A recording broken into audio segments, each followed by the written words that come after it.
intersection of 900 East and 3900 South. This three-way intersection has a political importance and is the perfect example of a political concept here in Utah, gerrymandering. As you can see, it seems like a normal district, but in reality, this area separates a community into three separate parts. Right here, here, and here. This is an example of boundaries that were ridiculously drawn for the benefit of legislators. They probably drew these boundaries like this because this was one way they could get the majority of their party to vote for them. By separating them into a way where there are more of their party in the district, so they are more likely to win because of their votes. Right now, we're at the Salt Lake Temple for the Church of Jesus Christ of Latter-day Saints. Salt Lake City is interesting because the grid system is based off of the location of this temple. It ties back to the idea of relative location. For example, if you're driving along 700 East, have you ever asked yourself, 700 East of what? Well, it's the temple. Salt Lake City's grid system was developed with this temple as its central point. This grid system, based on the location of the temple, also demonstrates the idea of urbanization in the way Salt Lake City was developed. Finally, this temple represents another concept we talked about, religion. This temple is very important and a sacred place to its members of the Church of Jesus Christ of Latter-day Saints.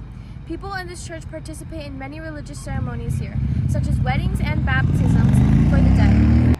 The Church of Jesus Christ of Latter-day Saints is a hierarchical religion organized into wards, states, and regions.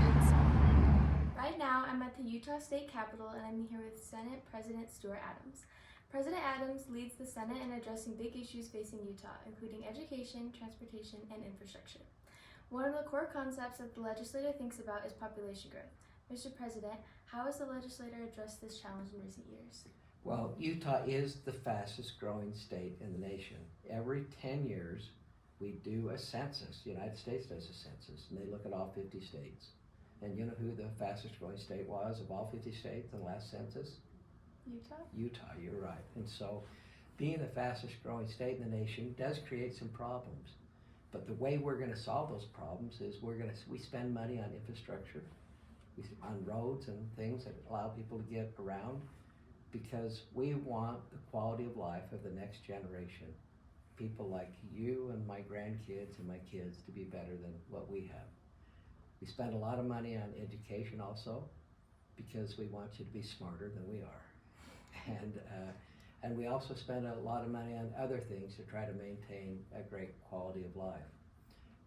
I like to ski, and Utah has a great quality of life, and I like to go to Snow Basin, and it's one of the few spots anywhere in the world where you can, from a location like my house, be downtown Salt Lake or to the airport in 23 minutes. You can also be to Snow Basin in 23 minutes.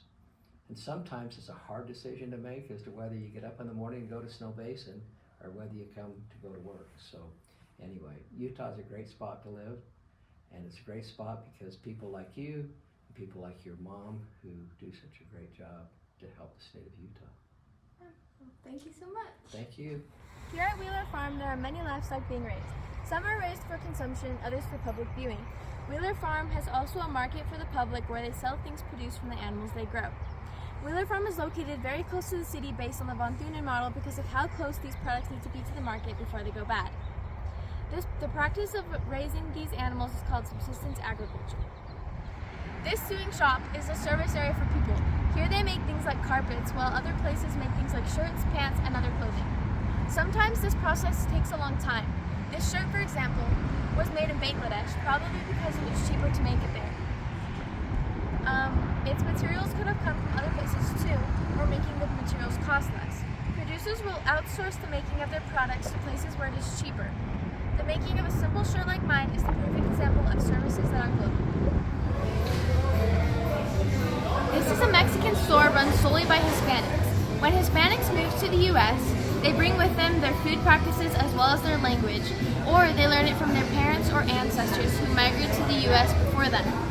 Their language is more commonly used by migrants because of this. The Hispanics who migrate here most likely will learn English as their second language because English is a lingua franca, meaning they will need it to communicate with most people here and they'll need it to better assimilate to this country.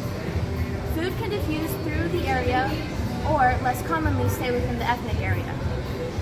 This Hispanic store shows the concept of language, ethnicity, and migration. ¿Por qué los latinos prefieren venir a este mercado que nosotros? que encuentren más sus productos hispanos.